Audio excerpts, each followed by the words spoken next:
2025. gads tuvojas, un ar to arī brīdis, kad dabas un kosmosa ritmi saskaņojas, radot unikālu enerģiju. Saule un mēnesis abas ietekmīgās debesu gaismas mājos mežāža zīmē, piešķirot šim laikam dziļu mērķtiecību un sakārtotību. Savukārt ascendents būs svaros, kas iedvesmo uz harmoniju un estētiku, aicinot līdzsvarot pienākumus ar baudījumu. Šis ir brīdis, kad vecais gads atvadās un jaunais uzņem elpu, ļaujot izveidot svētkus, kas ne tikai priecē, bet arī ieliek pamatus stabilai un piepildītai nākotnē. Ko darīt, lai šī nakts kļūtu par svētību? Te būs dažas lietas, ar ko es varu padalīties. Viena no tām ir, varat izvēlēties klusumu un dziļumu šajā laikā. Aizdzināt sveces, atrodot mājas mieru vai radot vidi, kurā varat sajust sevi un savus mērķus, jo šī nakts ir piemērota apcerēm, pateicībām un simboliskām apņemšanās pieejām. Varat izveidot simbolisku rituālu. Atbrīvojieties no liekā. Uzrakstiet visu, ko vēlties atstāt vecajā gadā, un ar pateicību sadedziniet šo te papīru. Vēl variet ielikt nodomu nākotnē. Pierakstiet savus mērķus uz skaistas papīra lapas un noglabājiet tos drošā vietā.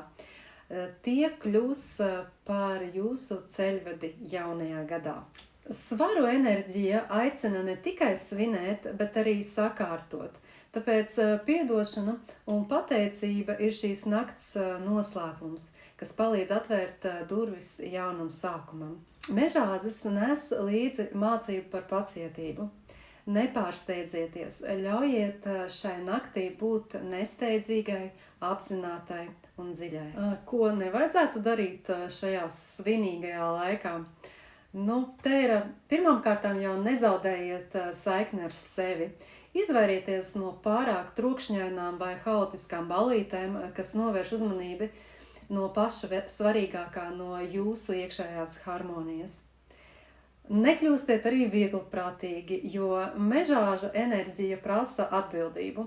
Tāpēc šajā naktī izvairieties noteikti no pārmērībām, kas var izraisīt nesaskaņas vai izjauktu līdzsvaru.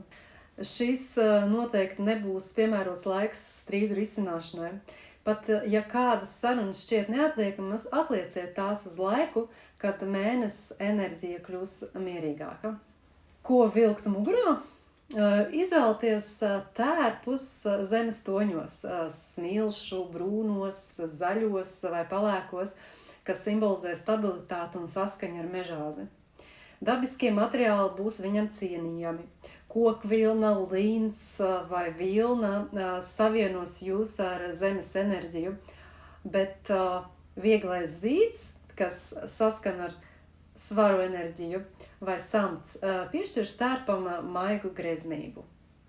Aksesuārus varat izvēlēties vienkāršus, bet izteiksmīgus, tādus akcentus, kas simbolizē mērķtiecību, piemēram, klasisku rotu vai elegantu pulksteni vai kādu īpašu talismanu. Ko likt galdā? Šeit būs svarīgas spēcinošas maltītes, pilngraudu ēdienu, dārzeņu sautējumu, pat zupas, atspoguļo mežāža izturību un zemes stabilitāti. Estētiski un harmoniski ēdieni, kas iederēsies uz galda, būs rieksti, sēklas, svaigi zaļumi un viegli deserti, kas papildina svaru estētisko enerģiju. Izvēlieties sezonālus produktus, kas savieno ar zemes ciklu. Ko nelikt galdā?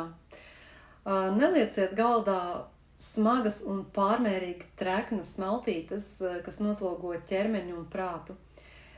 Mākslīgi apstrādāti un sintētiski produkti, kas neatbilst dabiskuma un harmonijas tēmai, arī nebūs mežāzim pa prātam. Dzert variet svaigu ūdeni ar citronu šķēlīti, simbolisku attīrīšanās elementu. Zāļu tējas, kas nomierina un harmonizē prātu, piemēram, lavandas, kumelītes vai piparmētru, vai dabiski pagatavotas sulas, piemēram, burkānu, ābolu vai biešu. Bet šis tomēr būs laiks, kad labāk atturēties no alkohola, jo tas var izjaukt līdzsvaru un mazināt apzinātību, ko šīs zīmes, ko šī astroloģiskā savienība labprāt prasa. Tāpat arī sintētiski vai pārāk saldi dzērieni, viņi neiederēsies šajā tīrajā un dziļajā atmosfērā saistībā ar šīm te astroloģiskajām saistībām. Dekorējiet vidi ar dabas elementiem, ar svecēm, zaļumiem, akmeņiem, koka detaļām, kas radīs tādu piezemētu un harmonisku noskaņu. Neaizmirstiet arī par meditāciju un pateicību, varat pirms pusnakts veltīt laiku pārdomām un pateicībai par visu, ko esat piedzīvojuši. Un, protams, arī simboliskas dāvanas, šis ir vislabākais laiks tām, ja, un vislabākās būs tās, kas kalpo ilgtspējīgi un simbolizē tieši stabilitāti.